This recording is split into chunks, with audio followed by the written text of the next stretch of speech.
Hello what's up, कैसे हैं आप सब। अब हम शुरू करने वाले revision of the first 2 chapters of CA inter audit. Sir सबसे पहला चैप्टर क्या है? इंट्रोडक्शन टू ऑडिटिंग, जिसमें हमने सबसे पहले पढ़ा what is the financial audit. So it is nothing but a independent examination. किसकी? Of the financial information. मैंने कहा किसकी information? Of the entity, whether profit oriented और not, irrespective of the size and legal form. And क्यों करते हैं हम ये एग्जामिनेशन? With a view to express an opinion thereon. फिर हमने डिस्कस किया एसे 200। सर एसे 200 का नाम क्या था? Overall objectives of independent auditor and conduct of audit in accordance with standards on auditing. यानी ओवरऑल ऑब्जेक्टिव अचीव करने हैं तो ऑडिट स्टैंडर्ड्स ऑन ऑडिटिंग के हिसाब से होना चाहिए।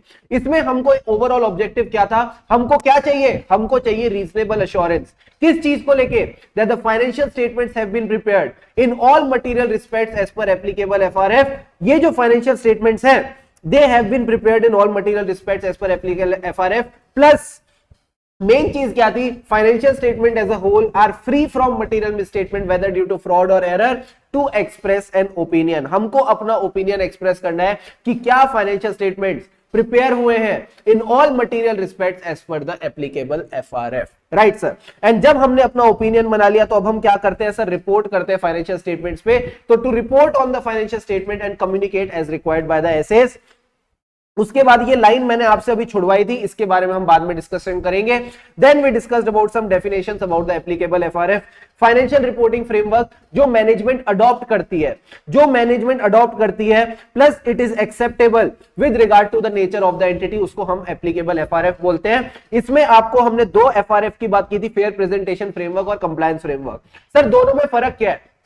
फेयर प्रेजेंटेशन फ्रेमवर्क कहता है कि आपको कंप्लाई तो करना है with the applicable FRF, plus if you want you can give some additional disclosures, you can give disclosures beyond those specifically required by the FRF, plus you can also make depart from the requirement of the framework जहां आपको लगता है necessary है in the extremely rare circumstances. But compliance framework कहता है आपको comply करना ही पड़ेगा। Then we discussed about the definition of financial statement which is nothing but a structured presentation of the historical financial information which gives information about the entity's economic resources or obligations, that is the assets liabilities at a particular point in time and changes therein as per the FRF. फिर हमने बात की थी misstatement की। Sir misstatement का क्या मतलब है? Difference in the ABCD account balance, class of transaction and disclosures which has been reported in the financial statement and which is required as per the applicable FRF, and misstatements can arise from error or fraud. Then we discussed about those charged with governance. These people are responsible for the oversight of the entity. They set the strategic direction of the entity. और ये कौन है? जो management के ऊपर है। तो जब भी मैनेजमेंट के खिलाफ हमारी कोई शिकायत होगी तो हम इनके पास जाएंगे। Then we discuss about some ethical requirements. Ethical requirements में मैंने आपको बताया था कि हमने पहले भी इसके बारे में बात करी थी दूसरे वाले चैप्टर में, जहां हमने डिस्कस किया था इंटीग्रिटी, ऑब्जेक्टिविटी और क्या क्या थी एथिकल रिक्वायरमेंट। जल्दी से बताओ। SQC 1 और SA 220 में हमने इसकी बात की थी। इंटीग्रिटी थी, ऑब्जेक्टिविटी थी। मेरी इंटीग्रिटी और ऑब्जेक्टिविटी पे क्या मत करना, जल्दी से बताओ, शक मत करना। उसके बाद क्या था? सर मैं प्रोफेशनली कॉम्पिटेंट हूं, जो भी हमारे बीच में होगा वो कॉन्फिडेंशियल रहेगा एंड ये मेरा प्रोफेशनल बिहेवियर कहता है। तो ये सारी बातें हमने ध्यान में रखनी थी। Plus independence of mind, the answer is no. Independence of appearance भी होनी चाहिए। फिर हमने डिस्कस किया था professional scepticism which is nothing but an attitude. मैंने कहा इस एटीट्यूड में 3 एलिमेंट्स क्या कहते हैं सर? सबसे पहले तो क्वेश्चनिंग माइंड, राइट। उसके बाद अलर्ट रहना जरूरी है, alert to the circumstances which can indicate possible misstatement, and ये alertness के बाद क्या हुआ sir? Critical assessment of the audit evidence. याद है ना वो वाइफ वाला एग्जांपल कि अगर शर्ट पे दाग दिखा तो 3 चीजें क्या होंगी? पहले सवाल उठेंगे, सवाल क्यों उठ पा रहे हैं? क्योंकि वाइफ अलर्ट है। एंड तीसरी चीज क्या है? अब होगी क्रिटिकल असेसमेंट कि हुआ क्या है। अब मुझे एक बात बताओ, प्रोफेशनल स्केप्टिसिज्म मेंटेन करने से मुझे किन किन चीजों को लेके अलर्ट रहना है? तो सर सबसे पहली चीज जिसके रिगार्डिंग मुझे अलर्ट रहना था, कॉन्ट्राडिक्टिंग ऑडिट एविडेंस। जहां हमने वो बैंक कंफर्मेशन की बात की थी, bank confirmation versus the bank statement. अगर कॉन्ट्राडिक्टिंग ऑडिट एविडेंस है यानी जो क्लाइंट ने डॉक्यूमेंट्स दिए दे आर नॉट रिलायबल, तो this brings into question the reliability of documents. मैंने कहा क्लाइंट हमको बहका क्यों रहा है? काहे बहका रहा है? क्योंकि इसके मन में चोर है, there is a possibility of fraud. And the last point is अब एडिशनल ऑडिट प्रोसीजर्स करने पड़ेंगे, need for audit procedures in addition. Plus इससे किस चीज की रिस्क रिड्यूस हो गई सर? दिल पे चोट लगने की, जिसका क्या मतलब था? उई, यानी over generalising, right, overlooking unusual circumstances and inappropriate assumptions while you are deciding the nature, timing and extent of audit procedure। तो ये तीन चीजों को आपने बच गए आप ओवरलुक करने से। फिर नीचे के पॉइंट्स मैंने आपको कहा था, एक बार फटाफट रीड कर लेना कि सफिशिएंसी एंड एप्रोप्रिएटनेस डिसाइड करते वक्त हमारा प्रोफेशनल स्केप्टिसिज्म लग सकता है। प्लस क्या हमको पिछली बार हमारा जो एक्सपीरियंस था regarding the integrity and honesty उसको डिसरिगार्ड करना चाहिए? नहीं करना चाहिए। बट इसका मतलब यह भी नहीं है कि जो पिछली बार ऑनेस्टी और इंटीग्रिटी उनमें थी तो हम प्रोफेशनल स्केप्टिसिज्म भी एक्सरसाइज ना करें। We should exercise professional scepticism.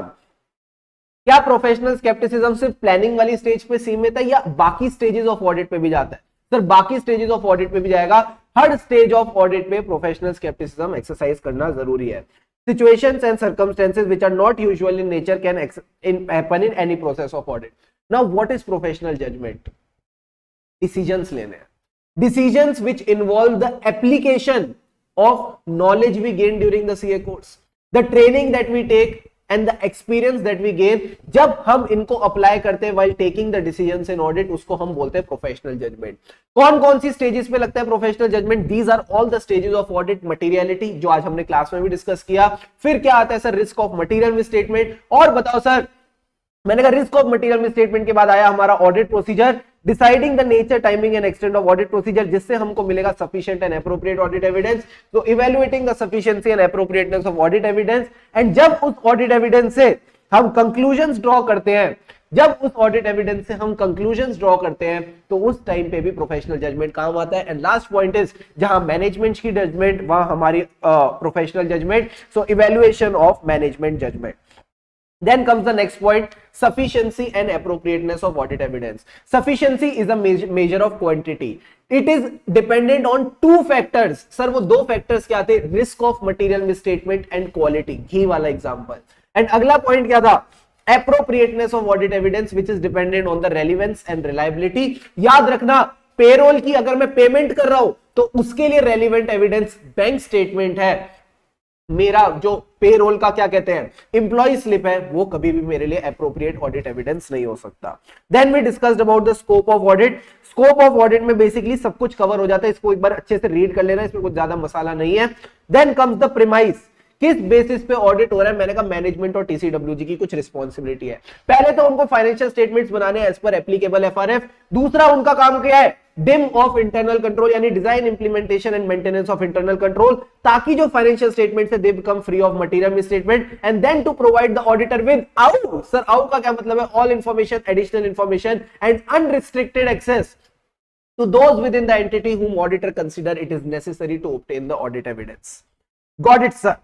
अब अगली बात बताओ, इनहेरेंट लिमिटेशंस ऑफ ऑडिटिंग। मैंने कहा इनहेरेंट लिमिटेशंस ऑफ ऑडिटिंग ही एक रीजन है जिस वजह से हम रीजनेबल एश्योरेंस लेते हैं, एब्सोल्यूट एश्योरेंस नहीं, जिस वजह से हम ऑडिट रिस्क को जीरो नहीं कर सकते। सर ऑडिट रिस्क का क्या मतलब था? Risk of giving an inappropriate audit opinion, यानी आपने क्लीन रिपोर्ट दे दी जबकि फाइनेंशियल स्टेटमेंट्स में मटेरियल मिसस्टेटमेंट थी। तो मैंने कहा ऑडिट रिस्क को आप जीरो नहीं कर सकते because of inherent limitations of auditing. Sir 4 inherent limitations थी, सारे बच्चे फटाफट रिकॉल कराओ। पहली लिमिटेशन उनकी तरफ से, that is the nature of financial reporting, जिसमें क्या आती है?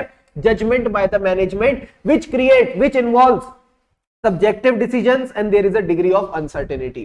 दूसरा पॉइंट क्या था? Nature of audit procedure. मैंने कहा हम हैं डिपेंडेंट किस पे?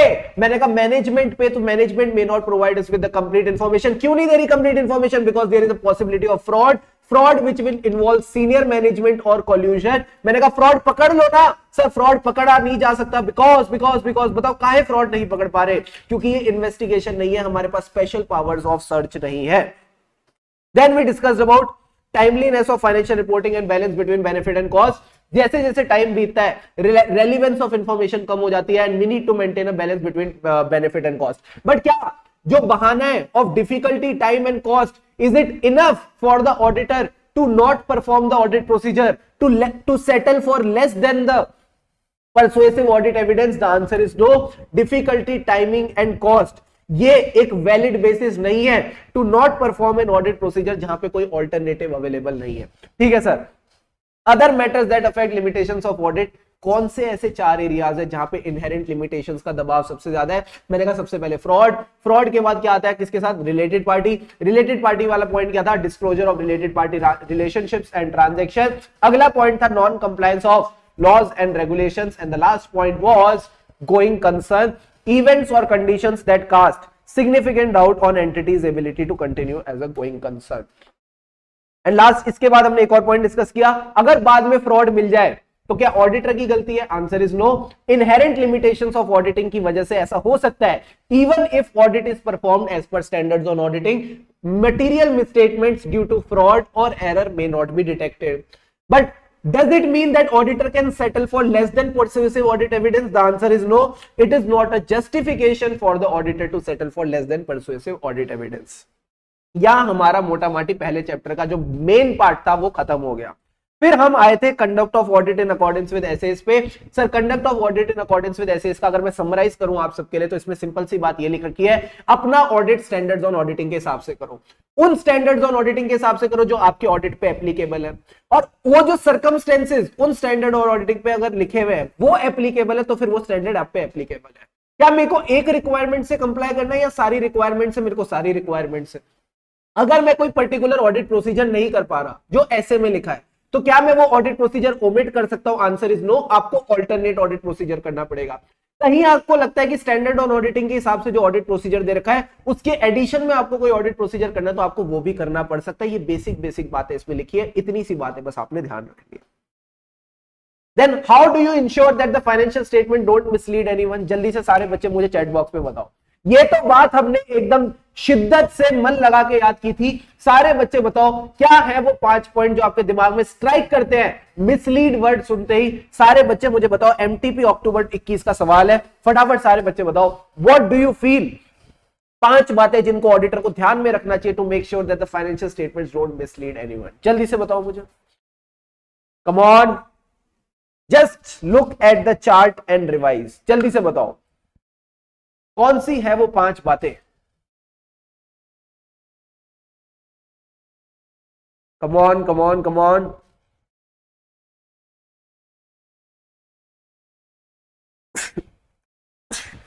सॉरी, देखते कौन सा बच्चा सबसे पहले बताता है।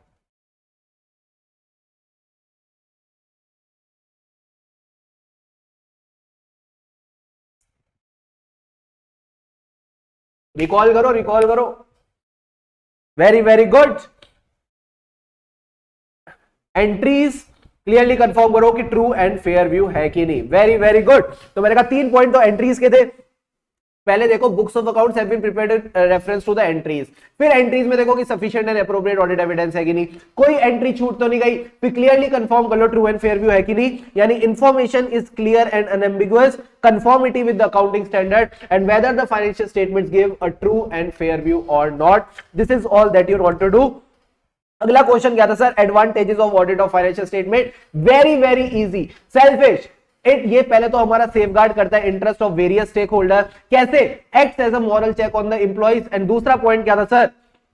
Detects the wastages. एंड जब ये दोनों चीजें हो जाएंगी तो गवर्नमेंट भी लाइसेंस दे देगी एंड सब सेटल हो जाएगा। Settlement of dispute, settlement of liabilities and settlement of जो भी पार्टनर एग्रीमेंट वो होता है, एडमिशन होती है, रिटायरमेंट होती है, वहां पे जो अकाउंट्स होते हैं वो भी सेटल हो जाते हैं। इस तरह से हमने ये सारे पॉइंट्स कवर किए थे। Then comes the point aspects to be covered in audit. मैंने कहा सिंपल बात है, पहला पॉइंट क्या था सर? Arithmetical accuracy. दूसरा पॉइंट क्या था? Authenticity and validity of the transaction. तो पहले अरिथमेटिकल एक्यूरेसी देख ली, authenticity and validity of transaction देख ली। एंड अगला पॉइंट क्या था? Proper distinction between capital and revenue nature. तो ये 3 पॉइंट आपने इस तरह से कवर कर लिए थे। फिर सिस्टम वाले पॉइंट क्या थे? System of accounting and internal control, systems and procedure. आपका जो सिस्टम है ये सही हो गया। उसके बाद क्या है? बैलेंस शीट और पीएनएल के हमने पॉइंट्स देखे थे। एंड आखिरी में स्टैट्यूटरी रिक्वायरमेंट्स देख के हम रिपोर्ट इशू कर देते हैं। क्या एस्पेक्ट्स ऑफ ऑडिट सब बच्चों को क्लियर है? जल्दी से बताओ हाँ या ना। Is the aspects of audit part clear to all of you? Quickly let me know, yes or no? yes sir। अब आ जाओ अगला पॉइंट। अब आ जाओ अगला point, relation between auditing and accounting. इसमें इन्होंने सबसे पहले बोला दे आर क्लोजली रिलेटेड। जो अकाउंटिंग और ऑडिटिंग है ये दोनों क्लोजली रिलेटेड है। जब हम ऑडिटिंग करने जाते हैं तो हमको अकाउंटिंग की नॉलेज ऑलरेडी होनी चाहिए। ऑडिटिंग में what we do the checking of the financial statements which have been prepared as per the accounting. तो यही बात आपने ध्यान में रखनी है, आपको नॉलेज होनी चाहिए गैप की। एंड 3 पॉइंट्स क्या थे, इन्होंने बोला एथिक्स के बारे में ध्यान रखना, दूसरा इन्होंने बोला लॉजिक के बारे में रखना। तो एथिक और लॉजिक के साथ साथ नॉलेज ऑफ लैंग्वेज भी इंपॉर्टेंट है, बिकॉज कई बार आपको रिपोर्ट्स इशू करनी पड़ती है, कई बार आपको ओरली भी बातें बतानी पड़ती है। तो यही 3 बातें, एथिक, लॉजिक और रिपोर्टिंग, हम अलग से याद रखेंगे, बाकी दोनों क्लोजली रिलेटेड है। जब बात हुई थी ऑडिट वर्सेस इन्वेस्टिगेशन, तो I think this is the simplest topic. Audit और इन्वेस्टिगेशन पहली बात अलग अलग चीजें हैं। ऑडिटिंग का काम क्या है, to obtain a reasonable assurance that the financial statement as a whole are free from material misstatements, that is उसको ओपिनियन देना है कि financial statements have been prepared in all material respects as per the FRF. क्या investigation का काम यह है? The answer is no. Investigation हमेशा एक स्पेशल पर्पस के साथ शुरू होती है। जैसे इसका क्या मतलब हो सकता है कि अगर हमको ऑलरेडी शक है कि फाइनेंशियल स्टेटमेंट में फ्रॉड है तो इस पे इन्वेस्टिगेशन होगी। क्या ऑडिटिंग से इन्वेस्टिगेशन हो सकती है? Answer is yes, quite possible कि auditing can result in investigation. Auditing is never started with a preconceived notion की दया कुछ तो गड़बड़ है। ऑडिटिंग कभी इस तरह से स्टार्ट नहीं होती, बट ऑडिटिंग स्टार्ट होने के बाद कुछ ऐसा मिल सकता है जिससे इन्वेस्टिगेशन पे बात आ जाए। सर ये IAASB का काम क्या है? इसका काम है स्टैंडर्ड सेट करना। क्या ये किसी पे डिपेंडेंट है? आंसर इज नो, ये भी इंडिपेंडेंट है। इंडिपेंडेंट ऑडिटर के लिए इंडिपेंडेंट बॉडी। अब ये क्या करती है सर? स्टैंडर्ड बनाती है। मैंने कहा standard for financial statement audit, standard for other assurance services, ठीक है, standard for other related services, quality control standards, और बाकी अगर कोई इसको प्रोनाउंसमेंट और सब्जेक्ट मैटर बनाने हैं for the users of financial statement to have a better understanding of audit, तो वो ये सब भी बना सकती है। आरटीपी में 19 का सवाल है, ध्यान रखना। सर थ्रेट्स क्या क्या है? सारे बच्चे जल्दी से मेरे को थ्रेट्स बताओ, सारे बच्चे जल्दी से मुझे थ्रेट्स बताओ। What were the threats? Threats were self interest threat, ठीक है, self review threat, advocacy threat, familiarity threat और intimidation threat. Self interest threat में क्या है? Financial interest. किस किस तरीके से था? मैंने कहा heavy dependence on the fees, contingent fees है, बिजनेस रिलेशनशिप है, एम्प्लॉयमेंट है, और लास्ट पॉइंट क्या था? डायरेक्ट फाइनेंशियल इंटरेस्ट भी हो सकता है। वेरी गुड योगिता, बहुत बढ़िया। मुस्कान बहुत बढ़िया, बिल्कुल सही बता रहे हो सबके सब। The self review threat में क्या होता है? It is basically reviewing the judgment which has been already made by the auditor as a part of assurance और non assurance engagement। इस पे हमने बहुत डिटेल डिस्कशन की थी। एग्जाम्पल के तौर पे हमारा कोई पुराना पार्टनर हमारा एक पुराना पार्टनर अब कंपनी का डायरेक्टर और ऑफिसर है, ठीक है? नहीं, इसमें उल्टा होता है। Auditor having recently been the director और ऑफिसर, मतलब मैं पहले डायरेक्टर और ऑफिसर रह चुका हूं, अब मैं ऑडिटर बन गया। दूसरा पॉइंट क्या है? Auditor has perform the services which are subject matter of engagement, यानी जिस चीज का रिव्यू हो रहा है वो चीज मैं ऑलरेडी कर चुका हूं। एडवोकेसी थ्रेट में क्या था? You are promoting the interest of the company, तो अगर आप शेयर्स का प्रमोशन कर रहे हो या एडवोकेट की तरह कर रहे हो तो एडवोकेसी थ्रेट आ जाएगा। फैमिलियरिटी थ्रेट, हमारा क्लोज फैमिली मेंबर कंपनी का डायरेक्टर और ऑफिसर है, हमारी कंपनी के साथ इतनी लॉन्ग रिलेशनशिप है कि फैमिली वाली फीलिंग आ गई है। And the third point was expecting gifts and hospitality from the company. And fourth point was, जो बड़ा मजेदार पॉइंट था, हमारा पार्टनर अब कंपनी का डायरेक्टर और ऑफिसर बन गया, ठीक है सर। इंटिमिडेशन थ्रेट का क्या मतलब होता है? सामने वाले को अनकंफर्टेबल फील कराना। कैसे लिखा है इन्होंने? Deterred from acting objectively, when the auditor is deterred from acting objectively, उसको रोका जा रहा है फ्रॉम एक्टिंग ऑब्जेक्टिवली, उसको इंटिमिडेशन थ्रेट कहते हैं। सर कैसे किया था इंटिमिडेशन थ्रेट? सबसे पहले तो उन्होंने आपको प्रेशर फील कराया, थ्रेट क्रिएट किया जिससे आपको किस चीज का? कि आपको लिटिगेशन कर देंगे, इससे आपको प्रेशर फील कराया गया। थ्रेट क्या था? Of replacing the auditor. फिर उसके बाद लिटिगेशन वाला थ्रेट आप याद रखेंगे, and pressure to agree with the judgement of the management. इसके सेफगार्ड क्या थे? आप इंडिपेंडेंट रहो, आपके पास इंडिपेंडेंस की चाबी होनी चाहिए, यानी the key fundamental principles were IO professional scepticism, integrity, objectivity, professional scepticism. जब भी कोई ऑडिट एक्सेप्ट कर रहे हो, evaluate the threats to independence, whether these threats can be mitigated. If these threats cannot be mitigated via the safeguards, don't accept the work. क्या ये बात clear है? जल्दी से बताओ हाँ या ना। यहां आपका पार्ट कवर हो जाता है चैप्टर 1 का। अब बढ़ते हैं ऐसे 210 की तरफ, agreeing the terms of audit engagement. Sir ऐसे 210 agreeing the terms of audit engagement very very very easy. ऐसे क्या कहता है ये ऐसे? जल्दी से एक बार पानी पी लो और फिर इस ऐसे के साथ स्टार्ट करते हैं। पहले जो बच्चा अभी ये वीडियो देख रहा है, मेरे साथ लाइव जुड़ा हुआ है, फटाफट बताओ क्या यहां तक आपका रिवीजन हो गया, हाँ या ना? आप मेरे साथ जुड़े हुए हो कि नहीं, जल्दी से बताओ।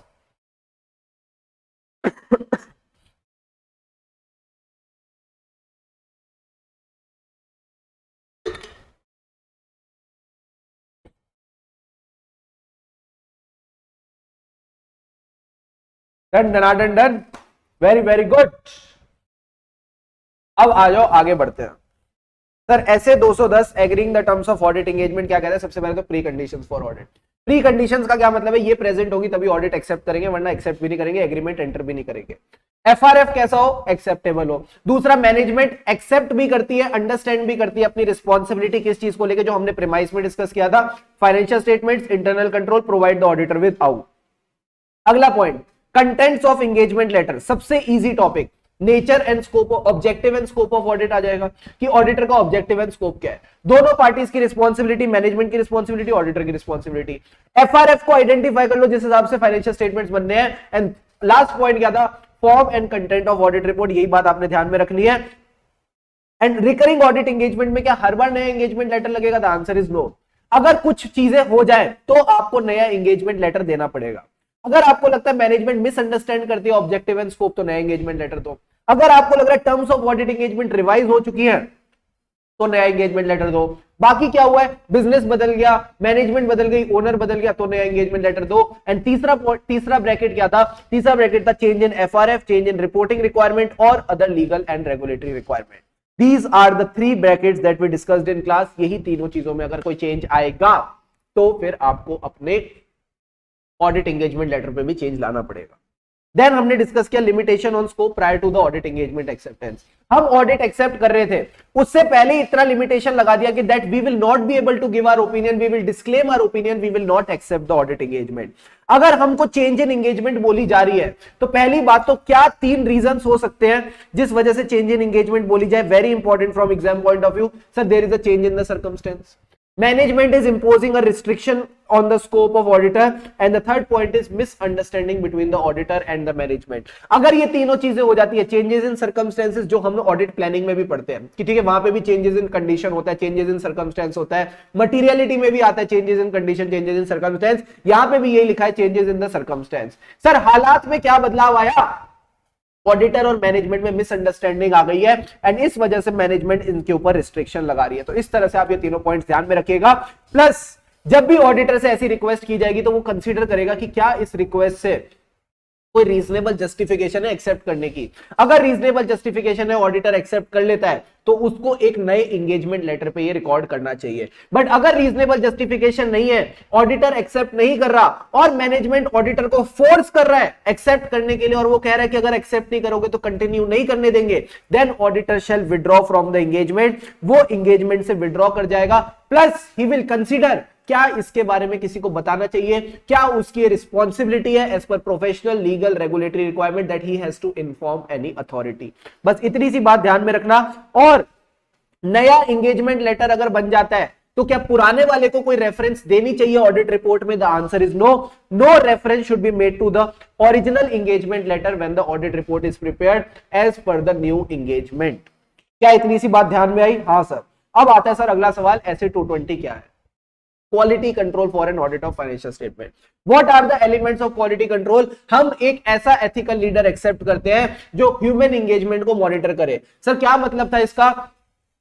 लीडरशिप रिक्वायरमेंट्स, ठीक है। उसके बाद लीडरशिप की responsibility for quality with in the entity. दूसरा पॉइंट क्या था? Ethical requirements, acceptance and continuance of audit engagement. उसके बाद जो ह्यूमन एंगेजमेंट को मॉनिटर करे, human resources, engagement performance and monitoring. And इसके साथ ही हमारा पूरा ऐसे खत्म हो जाता है। फटाफट सारे बच्चे रिवाइज कराओ। लीडरशिप रिस्पॉन्सिबिलिटीज का क्या मतलब है? सबसे पहली रिस्पॉन्सिबिलिटी किसकी है कि एक एंगेजमेंट में क्वालिटी हो, वो है एंगेजमेंट पार्टनर की। Got it sir. उसका काम क्या है? अपने कंडक्ट से और अपने डायरेक्शन से लोगों को फील कराए। द इंपॉर्टेंस ऑफ क्वालिटी कैसे आएगी? जब हम बाहर वाली चीजों से कंप्लाई करें। Compliance with technical, professional, legal and regulatory requirement, PLR requirement जिसको हम बोलते थे। फिर अंदर ही हमारा एक proper systems of policies and procedure होना चाहिए। जब दोनों चकाचक होंगे तो ऑडिट रिपोर्ट चकाचक जाएगी। That is the audit reports are appropriate in the circumstances. Very very good. Last point, audit report चकाचक नहीं है तो रेज करो ना concern without any fear of reprisal. And the last point was audit is quality is important, quality is essential. इसी बात को इन्होंने वापस दोहरा दिया। एथिकल रिक्वायरमेंट का क्या मतलब है? Ethics are basically the conduct of a particular person. हमने ये एथिकल रिक्वायरमेंट ऑलरेडी एक बार डिस्कस कर ली। Integrity, objectivity.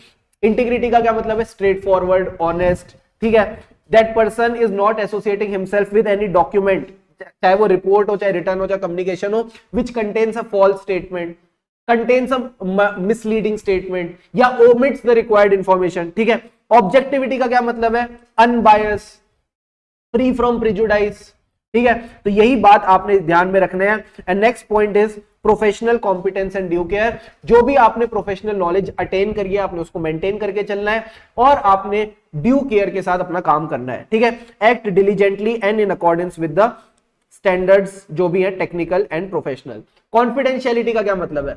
Respect the confidentiality of the information you have gained during the audit engagement. And last point is professional behaviour. Don't do any activity which brings disrepute or discredit to the profession.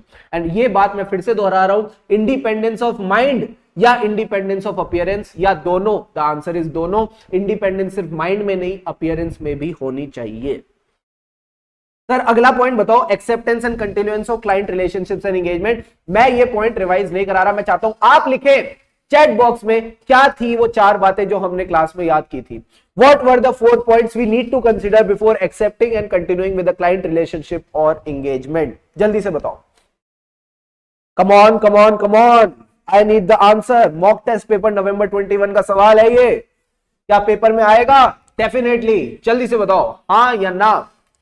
क्या ये बातें याद आ रही हैं? Very good मिंकल, very good मुस्कान।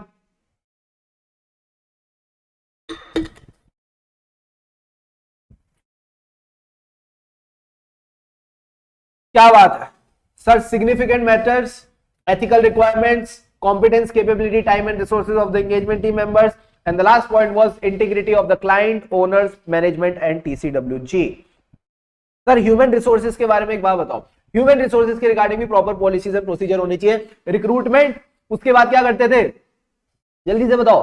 Recruitment के बाद क्या किया? परफॉर्मेंस इवैल्यूएशन किया। हमने देखा प्रॉपर कॉम्पिटेंस एंड कैपेबिलिटी है। अगर कॉम्पिटेंसी एंड कैपेबिलिटी है तो उसका करियर डेवलपमेंट में हेल्प करो, that is through the promotion और योर प्रॉपर कंपेंसेशन, ताकि उसके नीड्स पूरी हो जाए।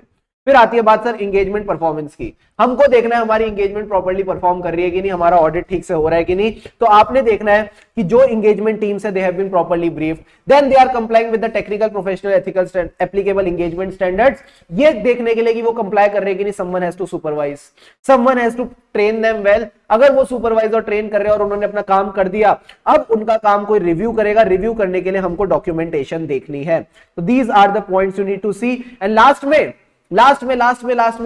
में याद है डॉक्यूमेंटेशन टच करते वक्त क्या लगा? करंट। तो all the policies and procedures are current.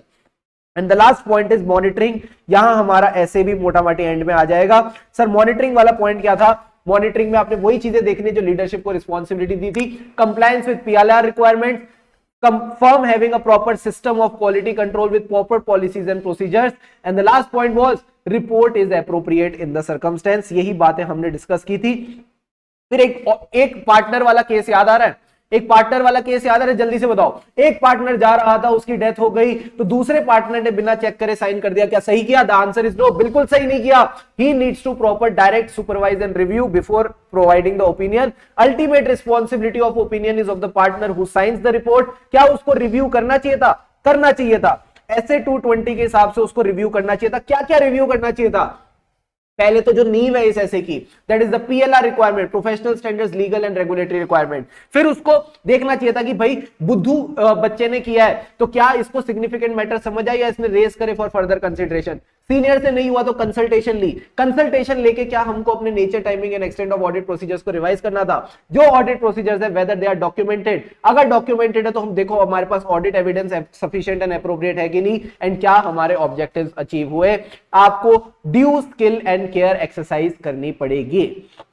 क्या यही बातें हमने डिस्कस की थी? हाँ सर यही बातें डिस्कस की थी। तो यहां हमारा चैप्टर 1 का एकदम शानदार वाला रिवीजन खत्म होता है। अब आपने क्या करना है, फटाफट एक बार आप अब इस चैप्टर का सेल्फ रिवीजन और मारेंगे and then you will solve the questions, that's all that you need to do. तो इसी तरह बस मन लगा के पढ़ते रहें, जल्दी एग्जाम्स क्लियर करके आगे बढ़ जाइए, ठीक है। खुशी से पढ़ेंगे तभी हम आगे बढ़ेंगे।